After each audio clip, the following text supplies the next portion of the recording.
세계한인무역협회 2014 북미주 경제인 대회가 뉴저지 포트리에서 개막했습니다. 뉴욕 아시안 여성센터가 불법 체류 청년 추방 유예 신청과 갱신을 돕고 있습니다. 뉴욕시 불체자 아이디 발급 조례안에 대해 뉴욕 시민자유연맹이 반대하고 있습니다. 재외국민의 범죄 피해 건수가 역대 최고치를 기록했습니다. 뉴욕시 범죄자 처벌에 불평등이 존재한다는 연구 결과가 나왔습니다. 이상은 이 시각 주요 뉴스입니다. 여러분 안녕하십니까? KBN 뉴스입니다. 세계 한인무역협회 월드옥타가 뉴저지 포트리에서 2014 북미주 경제인 대회를 개최하고 미 지방정부와의 조달사업 진출을 위한 방안을 논의했습니다. 주성훈 기자가 보도합니다.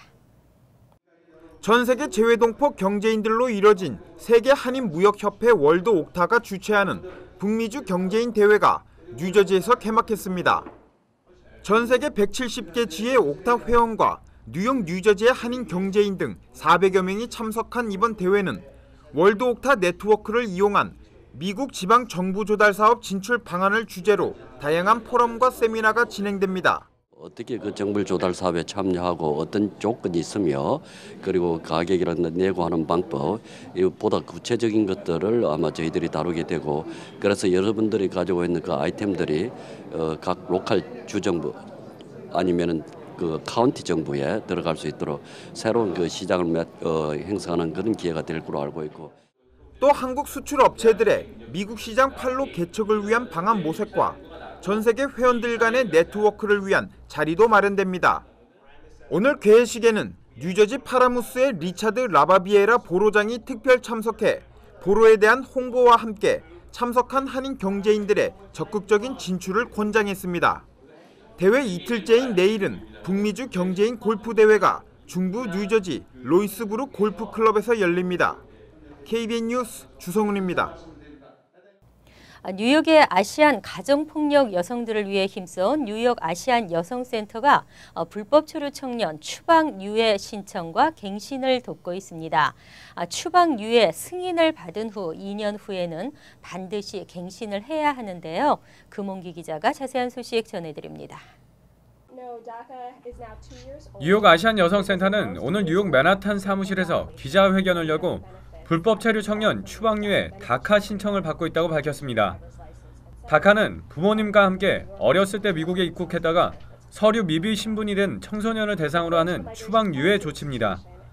다카 승인을 받으면 소셜 스큐리티 넘버를 이용해 운전면허를 취득할 수 있고 합법적으로 일을 할 수 있으며 사전 승인을 받으면 해외여행도 가능합니다. 또 대학교에 진학할 경우 학교에 따라 장학금도 받을 수 있습니다. 뉴욕 아시안 여성센터는 뉴욕시 청소년 커뮤니티 개발국으로부터 예산을 지원받아 다카 신청 수수료를 면제해주고 있으며 무료 법률 서비스도 실시하고 있습니다. 예, 저희 뉴욕 에이전 우먼 센터에서는 그 추방 유예 신청을 재신청하시거나 또 신청이 가능한지 확인하러 오시는 분들을 저희가 상담을 받고 있고요. 한국어로도 상담을 받고 여러 아시안 언어로 상담을 하고 있습니다. 한편 민권센터에서도 추방유예 대상자와 갱신이 필요한 다카 신청자를 위해 무료 상담과 신청서 작성 정보를 제공하고 있습니다. KBN 뉴스 금홍기입니다. 빌드 블라지오 뉴욕시장이 어제 불체자들에게도 합법적인 신분증을 부여하는 뉴욕시 조례안에 서명했습니다. 하지만 뉴욕 시민자유연맹은 이 조례안에 반대하고 있습니다. 어떠한 처벌과 추방도 감수해야 하는 도박이라는 주장입니다. 조아나 밀러 권익 디렉터는 지난 9일 열린 시의회 청문회에서 불체자 아이디 발급 조례안에 반대한다며 불체자들의 신분 노출 우려가 크다고 밝혔습니다. 그는 시정부가 신청자 급여, 소셜 시큐리티 번호, 자녀들의 교육 기록 등 개인정보를 보관하고 경찰이나 이민당국이 요청할 경우 제공토록 돼 있다고 지적했습니다. 신분증 프로그램은 서류 미비자와 성전환자 등 그동안 합법적인 신분증 발급에 어려움을 겪어왔던 시민들에게 새로운 기회를 부여하는 매우 중요한 정책이지만 시정부가 신분증 소지자들의 개인정보를 당국에 전달해도 본인에게 통보할 의무 조항조차 없다며 개인정보 보호를 위한 어떠한 조치도 취할 수 없는 상황이라고 전했습니다. 뉴욕시경을 비롯해 연방수사국과 국토안보부 등 관계 당국이 개인정보를 열람하거나 전달받으려면 법원의 승인을 받아야 합니다. 하지만 구체적인 사유 없이 범죄 수사에 필요하다는 목적만 밝히면 승인받을 수 있다는 것이 시민자유연맹의 설명입니다.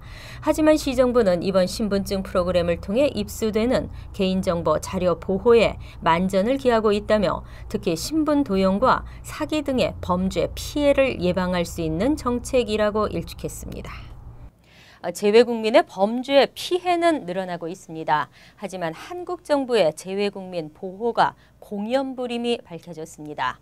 한국 정부의 미흡한 재외국민 보호 대책이 절실합니다. 새정치민주연합 최재천 의원이 최근 외교부 자료를 분석한 결과 국외에서 범죄나 각종 사건, 사고 피해를 본 국민들이 늘어나고 있습니다. 지난 2011년 미국에서만 960명이 피해를 입었습니다. 이 기간 국외에서 안전사고로 253명이 사망했고 85명이 살해당했으며 성범죄 등으로 81명이 피해를 입었습니다. 특히 지난해에는 재외국민 대상 살인이 30건, 납치강금이 82건이며 폭행상해가 252건, 행방불명된 경우도 320건에 달했습니다. 재외국민 범죄 피해 건수가 역대 최고치를 기록했습니다. 하지만 외교부와 재외공관의 재외국민 보호 인력 자체가 부족한 것이 현실입니다. 지역별로는 지난 3년간 재외국민 관련 사건, 사고가 아시아 태평양 지역이 7천여 명으로 가장 많았고 유럽 5천여 명, 미주 900여 명, 아프리카 중동 지역 200여 명 등의 순이었습니다.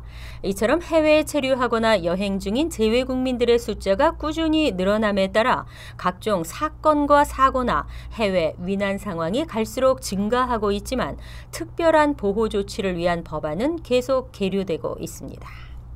차가운 경제 온도에도 불구하고 주택시장은 상승세입니다.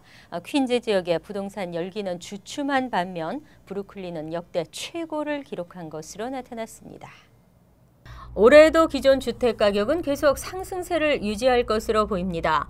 지역경제 매체 크로인스 뉴욕은 어제 부동산 전문업체 더글라스 앨러먼의 2014년 2분기 퀸즈 브루클린 지역 주택 판매 동향 보고서를 인용해 퀸즈 지역 주택 시장이 숨고르기에 들어섰다고 분석했습니다. 2분기 퀸즈 지역의 주택 중간 가격은 35만 5천 달러, 지난해 같은 기간에 비해 9% 떨어졌고 주택 거래량 역시 증가세를 멈췄습니다. 또 시장에 매물로 나와 있는 주택의 수는 지난해에 비해 5.3% 줄어 13분기 연속 감소를 보였습니다. 주택 종류별로는 콘도, 1에서 3인 가구형 단독주택의 2분기 중간 가격도 전년 대비 2.7%와 4% 내렸습니다. 반면 코압의 경우 4.6% 증가했습니다.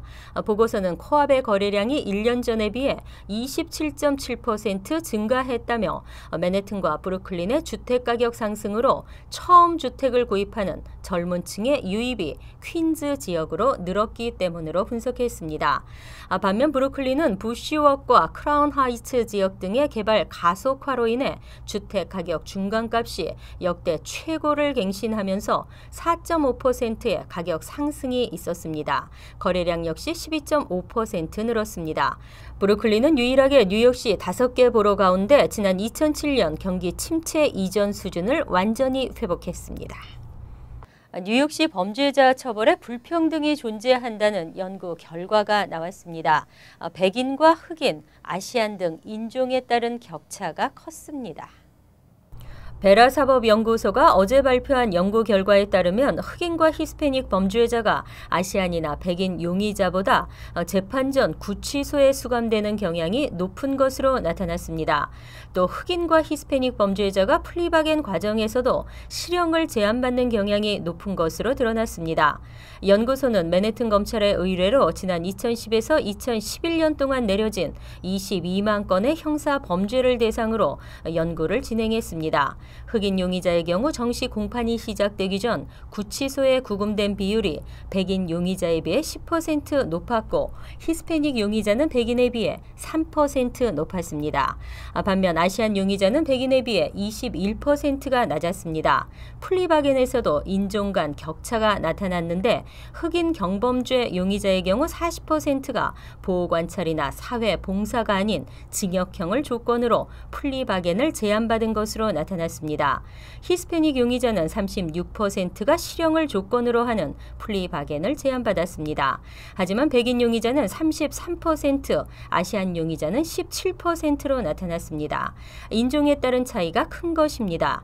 최종 판결에 있어서도 징역형을 선고받을 확률이 백인과 히스패닉 용의자에 비해 흑인 용의자가 약간 높게 나타났고 아시안 용의자는 다른 인종 용의자에 비해 징역형을 받을 확률이 크게 낮았습니다. 뉴욕시에서 총기 사건으로 인해 숨진 10대 청소년의 수가 자동차 사고로 인해 숨진 청소년의 2배나 되는 것으로 나타났습니다. 총기 규제와 불법 총기 유입을 막는 법적, 제도적 장치가 시급합니다. 뉴욕시 보건국 통계에 따르면 지난 2002년부터 2011년까지 뉴욕시에서만 200여 명의 15에서 17세 청소년이 총기 사고로 인해 숨졌습니다. 이는 다른 어떤 사망 요인보다 많은 것으로 두 번째로 많았던 교통사고 80명보다도 2배 이상이 차이가 났습니다. 해당 기간 63명은 칼부림으로 숨졌고 35명은 스스로 목숨을 끊었습니다. 또 추락사는 33명으로 나타났습니다. 사망 청소년의 53%가 타살이었으며 3명 중 2명은 흑인이었습니다. 총기 사고, 사망 청소년 발생은 지역별로 큰 차이를 나타냈습니다. 브루클린 베드포드, 스타이브센트와 크라운 하이츠가 각각 31명으로 가장 많았고 브루클린 이스트 뉴욕과 브롱스 하이브리지, 모리세니아는 각각 16명으로 두 번째로 많았습니다. 각각 13명의 청소년이 브롱스 크로토나 트레몬트와 브루클린 이스트 플랫부시에서 총에 맞아 사망했으며 이스트 할렘은 9명이었습니다. 특히 비교적 안전한 곳으로 여겨졌던 다운타운 브루클린과 브루클린 하이츠, 파크 슬로프에서도 각각 8명의 청소년이 총에 맞아 숨진 것으로 나타났습니다. 보건국은 총에 맞아 숨진 10명의 청소년 중 9명은 타살이었다고 설명했습니다. 미국인들의 여름 먹거리 바비큐로 시작해 바비큐로 끝난다 해도 과언이 아닌데요. 본격적인 야외 바비큐 시즌이 시작됐습니다. 당국의 바비큐 규정 위반 단속도 강화되고 있습니다. 뉴욕시 공원국은 최근 바비큐 규정 위반 집중 단속을 펼쳐 브롱스 파렘베이 팍에서 벌금 티켓 50여 장을 발부했습니다. 뉴욕시는 시민들의 편의를 위해 공원에 바비큐 허가 지역을 지정해 놓고 있는데 잘못된 장소에서 바비큐를 할 경우 화재나 사고의 원인이 되므로 벌금 티켓을 받을 수 있습니다. 시 공원국은 지정 장소의 바비큐를 금지하고 있으며 지면에서 곧바로 불을 지피거나 프로판 가스를 사용할 수 없습니다. 또 나무 밑 혹은 나무로부터 10피트 이내에서도 바비큐가 금지됩니다. 바비큐 남은 재와 숯은 안전하게 처리해야 하며 공원에 설치되어 있는 바비큐용 그릴은 누구나 선착순 이용이 가능하지만 20명 이상의 바비큐 행사는 최소 21일 전에 뉴욕시 공원국에 허가를 신청해야 합니다. 신청 수수료는 $25이며 환불할 수 없습니다. 이상으로 KBN 뉴스를 마칩니다. KBN과 함께 즐거운 저녁 되시기 바랍니다.